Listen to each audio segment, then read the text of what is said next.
মূলত বর্তমান রাজনৈতিক পরিস্থিতি, সংস্কার কার্যক্রম এবং নির্বাচন বিষয়ে তাদের প্রধান ফোকাস ছিল। এছাড়াও দেশের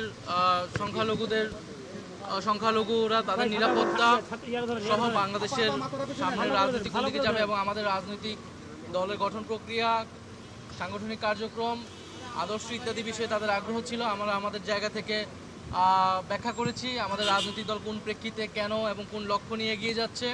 সংস্কার বিষয়ে আমরা যেই প্রস্তাবনাগুলো সংস্কার কমিশনে দিয়েছি সেটি আমরা বলেছি এবং আমরা আমাদের যে 3টি দাবি, বিচার, সংস্কার এবং গণপরিষদ নির্বাচন, সেটি আমরা সুস্পষ্টভাবে বলেছি। আমরা বলেছি যে আমরা এখানে কোনো ধরনের ন্যূনতম সংস্কার নয়, বরং মৌলিক সংস্কার, রাষ্ট্রের গুণগত পরিবর্তনের জন্য আমরা কাজ করছি এবং না সেই নির্বাচনে জাতীয় নাগরিক পার্টি অংশগ্রহণ করবে কিনা সেটাও বিবেচনাধীন থাকবে। আমরা আমাদের যে 3টি এজেন্ডা নিয়েই সারা দেশে কাজ করছি এবং বর্তমান সময়ে যেই মাঠ প্রশাসন রয়েছে সেই মাঠ প্রশাসন আমাদের কাছে মনে হয়েছে যে নিরপেক্ষ আচরণ করছে না। বিভিন্ন জায়গায় জাতীয় নাগরিক পার্টির নেতাকর্মীদের উপরে হামলা চলছে এবং সেই জায়গায় প্রশাসন আমরা নিশ্চুপ ভূমিকা পালন করতে দেখছি। সেই জায়গাগুলো আমরা বলেছি এবং আমাদের নিরপেক্ষ না বলতে প্রশাসন কার পক্ষ নিচ্ছে বা কি বলেছেন? প্রশাসন আমরা দেখছি প্রধান রাজনৈতিক দল বিএনপির পক্ষ অবলম্বন করছে অনেক জায়গায় এবং মাঠ পর্যায়ে যে ধরনের চাঁদাবাজি চলছে সেই জায়গায় প্রশাসন আসলে নিশ্চুপ ভূমিকা পালন করছে।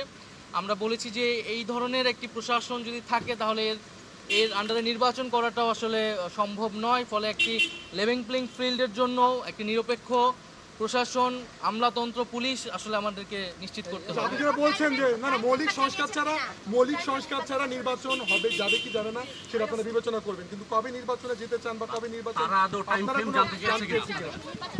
টাইম ফ্রেমে তো আমরা যেটা আমাদের এর আগে আমরা বলেছি প্রধান উপদেষ্টা ডিসেম্বর থেকে জুন, আমরা প্রাথমিকভাবে সেটাকে সমর্থন করছি, কিন্তু নির্বাচনের আগে আমরা অবশ্যই কি কাজ করে আমরা নির্বাচনের দিকে যেতে হবে, দৃশ্যমান বিচারের রোডম্যাপ দেওয়া এবং সংস্কার অর্থাৎ জুলাই সনদ কার্যকর করা ইত্যাদি ছাড়া আসলে নির্বাচনের সময় নিয়ে আসলে কথা বলে কোনো লাভ নেই। রোহিঙ্গা বিষয়ে তারা আমরা তাদের সাপোর্ট চেয়েছি, তারা বলেছে তারা সেই জায়গাতে নিয়ে বাংলাদেশের প্রতি আওয়ামী লীগকে নির্বাচনে আসা না আসা নিয়ে তাদের সঙ্গে কোনো আলোচনা হয়েছে কিনা? না, এই বিষয়ে কোনো স্পষ্ট আলাপ হয় নাই। আমরা আমাদের যেটা দলীয় অবস্থান আমরা বলেছি বিচারের আগে আওয়ামী লীগের সাংগঠনিক রাজনৈতিক কার্যক্রম এবং ইলেকশনে অংশগ্রহণের কোনো সুযোগ আছে বলে আমরা মনে করি নি।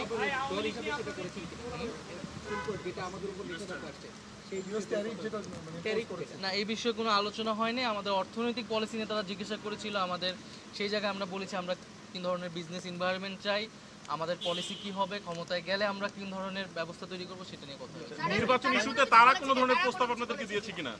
কোনো ইস্যুতে কথা বলেছেন? নির্বাচন ইস্যুতে তারা কি চায়, তাদের মতামত? না, তারা কিছু বলে, তারা আমাদের শুনতে চেয়েছে, তারা বিভিন্ন রাজনৈতিক দলের বক্তব্য তারা শুনতেছে।